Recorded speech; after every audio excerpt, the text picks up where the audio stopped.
Nananatiling maayos at mapayapa ang ikatlong araw ng filing of certificates of candidacy ng mga kandidatong tatakbo sa 2013 midterm elections. Ayon kay AFP spokesman Colonel Arnulfo Burgos, hanggang ngayon ay wala pa siyang natatanggap na report tungkol sa anumang kaguluhan sa mga tanggapan ng COMELEC sa buong kapuluan. Sinabi ni Burgos na nananatili ring nakalatag ang seguridad ng militar at pulisya, partikular na sa Mindanao. Ito ay upang maiwasan ang insidente gaya ng Maguindanao Massacre noong Nobyembre taong 2010. Samantala, tiniyak ni Burgos na mananatiling neutral ang hukbong sandatahan sa buong panahon ng halalan. As far as the department is concerned, we continue to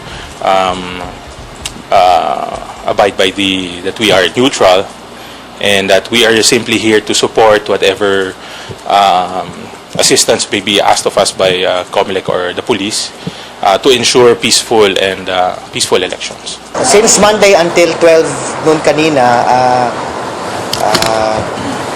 peaceful.